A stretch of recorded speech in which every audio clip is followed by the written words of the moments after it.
Últimamente pude notar que el término subversión es usado con frecuencia en materia de análisis. Como no tenía muy claro el concepto, me puse a investigar, pero no pude dar de lleno con una explicación completa del tema, sino que me fue haciendo una idea de en qué consiste uniendo puntos en común de diferentes páginas que encontré al azar. Así que probablemente de entrada estoy planteando mal este video.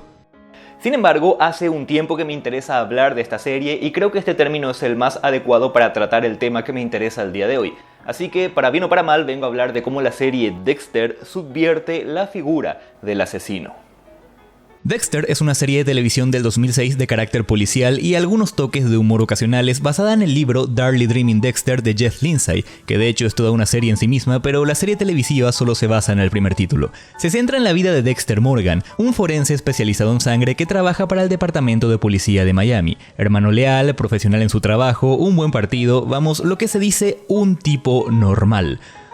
O quizás no. A lo largo de la serie seguimos el día a día de este personaje y sus compañeros mientras hacen frente a todo tipo de asesinatos.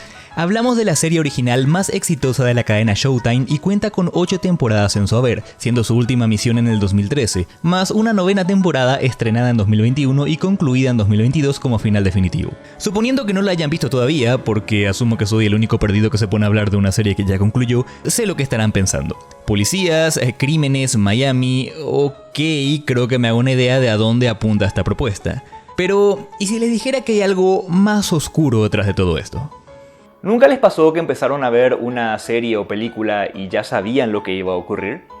Eso pasa porque existen arquetipos, recursos, tendencias o incluso tropos que están muy impregnados en la cultura popular y debido a eso ya son prácticamente identificables. O también puede ocurrir debido a que el propio narrador nos da los indicios de cuál es el camino que quiere tomar. En cualquiera de los casos estamos ante lo que llamamos expectativa. Hasta ahí vamos bien. Ahora, ¿qué pasa cuando una obra decide deliberadamente no cumplir con lo que se espera de ella? Ahí estamos hablando de subversión. Hasta donde pude concluir, la subversión es un recurso que se popularizó en materia de guión televisivo, junto a otros términos relacionados como la adversión, la deconstrucción, la inversión y etc. Básicamente la subversión consiste en establecer las condiciones para hacer creer al espectador que la obra tomará un determinado camino para luego decantarse por uno completamente distinto. Una forma de aplicarlo es subvertir un tropo. Un tropo es una convención recurrente en la ficción. Puede ser un recurso narrativo, puede ser una estructura o incluso un tipo de personaje. Así que si el tropo dicta, por dar un ejemplo, que el mayordomo es el asesino, la obra bien puede tomar ese camino o tomar uno completamente distinto para tratar de encontrar una salida más creativa al asunto. Pero hoy por hoy, el término parece haber trascendido más allá del guión televisivo. Existen series que subvierten personajes, películas que subvierten conceptos e incluso videojuegos que subvierten géneros enteros. En pocas palabras, hablamos de un tratamiento que nace desde la concepción misma de la obra, y no se debe confundir con la parodia o la sátira, porque aunque en ocasiones puedan ir de la mano, una subversión no pretende burlarse de un concepto como el primero, ni tampoco encontrarle las costuras como el segundo. Una subversión pretende simplemente quebrar un modelo. Ahora, si hablamos por ejemplo de un género como el policial, entendemos que habrá un misterio a resolver o un enemigo de la ley a abatir, porque son los elementos clásicos de esta génesis narrativa. Pero dentro de ellos existen formas y formas de tratarlos, y cuando uno de ellos se estandariza es que podemos hablar de un tropo. Así tenemos ejemplos como el del detective antipático, la femme fatale o el que me interesa el día de hoy, el del asesino serial. Volvamos entonces a Dexter. Con la cantidad de información que acabo de exponer, podrían pensar que se trata de una serie policial del montón. Sin embargo, hay una cosa que no les he dicho. Es bastante probable que ustedes ya lo sepan porque, otra vez, soy el único perdido que se pone a hablar de una serie que ya concluyó, pero vamos a pretender sorpresa. Porque resulta que Dexter, aparte de todo lo ya dicho, es también un asesino en serie. Está escrito hasta el nombre del personaje, Dexter Morgan por Morgue. Bueno, no es lo más original, ya sé. Como es común en este tipo de psicópatas, Dexter construye una doble vida a su alrededor, donde la primera solo sirve de fachada para ocultar a la segunda. Tenemos entonces a una persona X durante el día, hashtag que agrada al sujeto, y a un asesino a sangre fría por las noches. Solamente con esto ya tenemos un trato diferenciador en lo que respecta a productos de este tipo. Pero la cosa no termina ahí.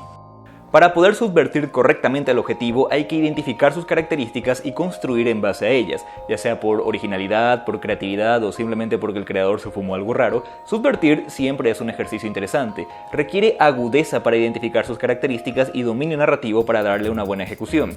Por eso es que Dexter me parece de los mejores ejercicios creativos que he visto en la televisión en mucho tiempo. al margen de que soy el único perdido que se pone a hablar de una serie que ya concluyó. Escuchen, no voy a profundizar en la calidad de la serie porque su producción pasó por diferentes etapas, atravesando varios picos y valles en el proceso y me da pena tratar ese asunto. Pero quiero que nos enfoquemos en el carácter conceptual. La sola idea de poner a un personaje que tradicionalmente ocuparía el rol de villano o antagonista a protagonizar una serie de carácter policial ya es una subversión interesante.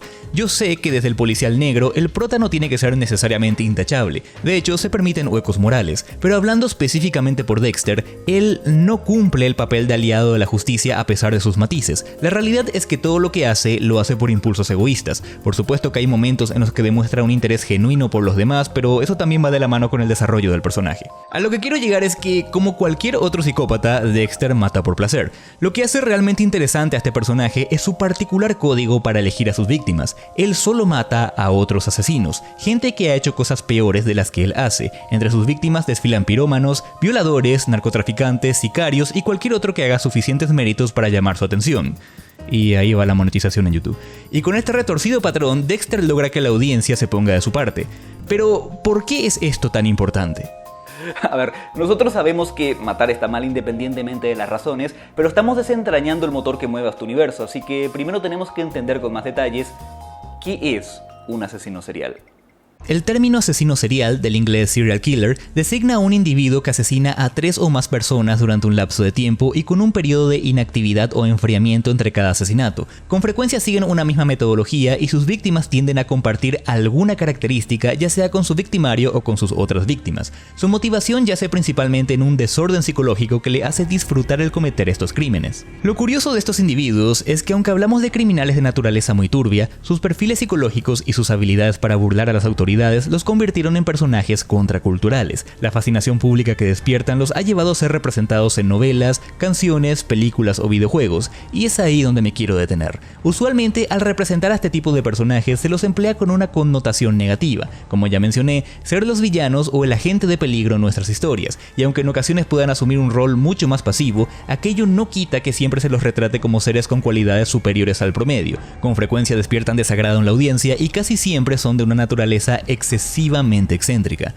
Bien, ¿cómo es Dexter? Probablemente un retrato mucho más realista de cómo son los asesinos seriales en la vida real, un tipo del cual no sospecharías y hasta con una vida normal, y mientras otras historias se enfocan en ver qué tan deshumanizado puede llegar a ser el asesino, esta serie pareciera querer ir en sentido contrario, como intentando desdoblar al personaje hacia una faceta más humana oculta bajo sus capas de oscuridad. Solo para evitar malentendidos, esto no es una romantización de la figura del asesino ni nada por el estilo, es más bien una historia trágica, no es que el espectador pierda la brújula moral y piense que este proceder esté bien, pero uno lo termina entendiendo. Si hay algo remotamente parecido a la crítica social en Dexter, eso sería su pasado. Para que terminemos de entender este asunto, Dexter es resultado de haber presenciado el asesinato y descuartizamiento de su madre cuando tenía 2 años. Aunque claramente muy joven, el evento fue lo bastante traumático como para inspirarle impulsos homicidas que se empiezan a manifestar en su adolescencia. Ante esto, Harry Morgan, su padre adoptivo y respetable agente de policía, se da cuenta que es imposible frenar el avance de su psicopatía. Al entender que Dexter terminará inevitablemente convirtiéndose en un asesino, decide canalizar esos impulsos de una manera que le permita sobrevivir, enseñándole un particular código ético. Tiene permitido matar, pero solo a otros asesinos. Cuestionable, por supuesto que sí, pero al menos de esa manera no lastima a gente inocente. Creo que esa es la principal razón por la cual tanta gente confunda al personaje y ven en él a una especie de justiciero, a pesar de que la serie deja bien en claro que su actuar es incorrecto. Dexter no persigue ningún fin altruista, simplemente lo bueno en su actuar es un efecto colateral. Esa regla tan sagrada al que Dexter se refiere como el código de Harry es la piedra angular de su existencia, pero de hecho es constantemente cuestionada y puesta a prueba a lo largo de toda la serie, porque Dexter debe protegerse como criminal que es, escondiéndose de la ley, pero también evitando ser víctima de los propios asesinos a los que se enfrenta. Por eso el personaje resulta tan atrayente. En lugar de alejarlo del espectador como otros productos similares acostumbran a hacer, aquí más bien intenta que nos acerquemos. En cada temporada debe hacer frente a una amenaza diferente que lo obliga a hacer uso de su astucia, pero también enfrentando circunstancias que lo replantean entre su dimensión humana y su dimensión monstruosa. Es por eso que, a pesar de estar subvertido, Dexter sigue manteniendo varias características de este tipo de personajes, como su metodología o los trofeos que extrae de sus víctimas, pero también se exploran otros temas como la relación con sus seres queridos, situaciones límite o incluso controversias morales.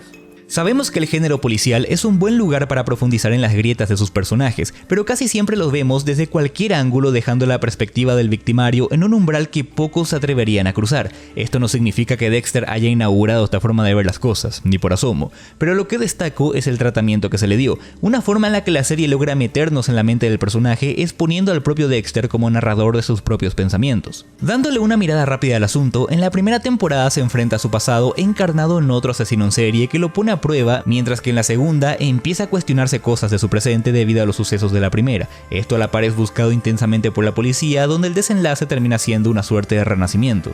A partir de la tercera, Dexter empieza a explorar su propio camino, buscando a alguien de quien no tener que ocultarse e incluso con quien compartir su oscuro hobby. Es por esto último que su padre adoptivo, que hasta ese momento solo había aparecido en flashbacks, lo acompaña hasta el final de la serie, representando el rol de guía y voz de la razón. En la cuarta, le urge aprender a equilibrar su vida familiar con su sanguinario secreto. En la quinta, debe replantearse y empezar de nuevo. En la sexta, la trascendencia moral y religiosa juegan un papel fundamental en una clara decadencia del personaje. En la séptima, no pasa un carajo porque la temporada es malísima, y en la octava nuevamente se resignifican su pasado y su presente. Incluso en la nueva serie titulada Dexter New Blood, el tema central gira en torno a su ocaso y quizás la trascendencia final del personaje representada en su hijo Harrison. Sí, el hijo se llama igual que el abuelo. Dije que no quería profundizar demasiado en la calidad de la serie, así que me es más fácil evaluar algo que permanece inalterable a lo largo de la misma y que de hecho condensa toda su filosofía. Estoy hablando de la intro. La intro es quizás lo más básico que se nos podría imaginar, y aún así, solo esto ya es una de las decisiones más inteligentes que se pudieron haber tomado. Aquí se describe un ritual acompañado de los créditos iniciales, porque todos los asesinos seriales tienen rituales. Este concepto de ritual en Dexter es representado con su rutina diaria. Por supuesto, hay una intención tétrica en todo lo que se muestra, pero que el episodio arranque con algo tan mundano como lo es desayunar o prepararse para ir al trabajo, nuevamente nos acerca al personaje porque está realizando una actividad con la que todo el mundo puede identificarse.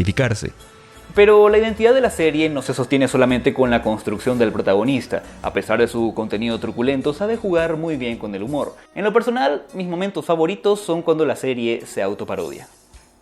Una parodia implica pasar de lo serio a lo burlesco. Si establecemos que efectuar una parodia implica conocer a fondo las características de aquello a lo que queremos parodiar, realizar una autoparodia es más complicado, porque para ello tenemos que sentar bien las bases de nuestro universo antes de poder jugar con eso frente al espectador. Y ojo, no puedo decir que el humor no pueda utilizarse en una serie de este tipo, pero desplegar un humor con ese nivel de inteligencia en un producto que usualmente no persigue esa intención, también aporta lo suyo al carácter subversivo de la serie. Veamos algunos ejemplos. Mencioné que en la segunda temporada Dexter debe escapar de la justicia. Cuando yace entre la espada y la pared y aparentemente sin posibilidad de escapar, es que se plantea la posibilidad de entregarse a las autoridades y ponerle fin a su carrera homicida. Pero lo más difícil para él es enfrentar a Deborah, su hermana adoptiva, quien también es un personaje con un peso crucial en la serie. Así que ante la pregunta de cómo decírselo, le sigue un montaje en carácter blooperístico y como si de un sketch se tratase, tenemos a Dexter revelando su oscuro secreto con Deborah reaccionando de diferentes maneras. Otro ejemplo es en la cuarta temporada, cuando el cuidado de su bebé le consume tanta energía a Dexter como a cualquier otro padre, de modo que la serie lo representa parodiando su propia intro. Es una secuencia relativamente corta, pero que expresa perfectamente la situación y nos deja en claro una vez más lo genial que es el concepto trabajado en los créditos de apertura. Más allá de la autoparodia existen otros recursos como la caracterización de algunos personajes o situaciones hilarantes en la vida de un policía de Miami, pero no puedo pasar por este apartado sin hablar del personaje de Deborah. Deborah, como mencioné, es la hermana adoptiva de Dexter y siguiendo los pasos de su padre es también agente de policía. Ella cumple el rol de policía grosero y sarcástico y, yo sé que escucharle groserías o incluso jerga carcelaria en una serie policial no suena para nada descabellado, pero me atrevo a decir que usualmente estos papeles están encarnados por figuras masculinas, mientras que cuando vemos a una mujer en algún producto de este tipo, casi siempre es desde el palco de la femme fatale o con cierta aura angelical o respetable sobre su figura. Esto no significa que en Dexter no haya hombres groseros o rudos, pero el poner a una mujer a ejecutar este papel es también una forma de subversión o rebelión ante estos moldes.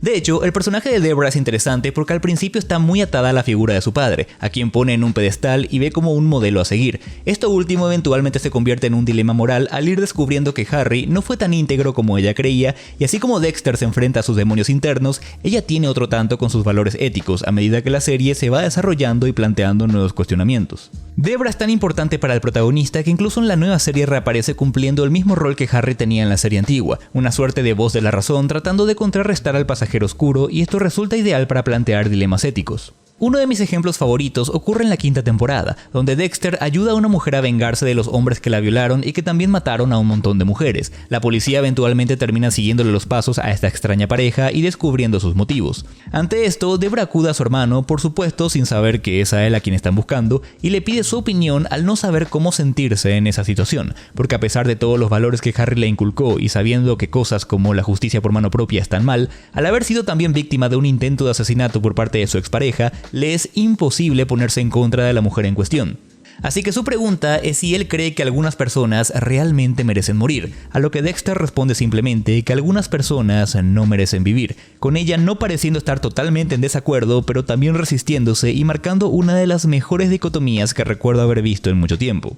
Por todo lo ya dicho y un montón de cosas más que no quiero decir por temor a arruinarles la sorpresa, es que para mí Dexter es toda una subversión, llevándose de frente a una de las figuras más tabú de la cultura popular como lo es la de los asesinos en serie.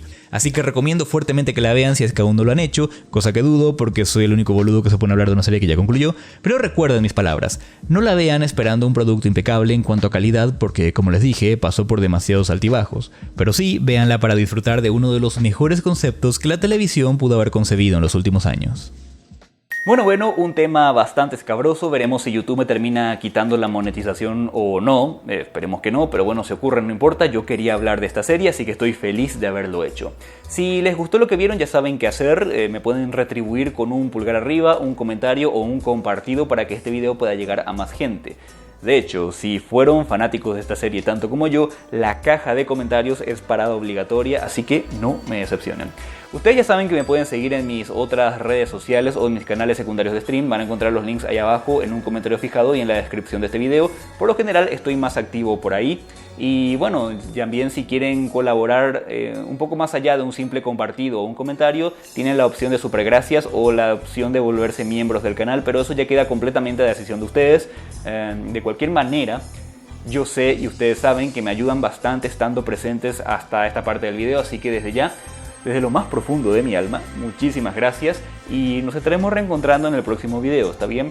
Entonces, hasta acá por hoy y un fuerte abrazo, que estén bien, nos vemos la próxima.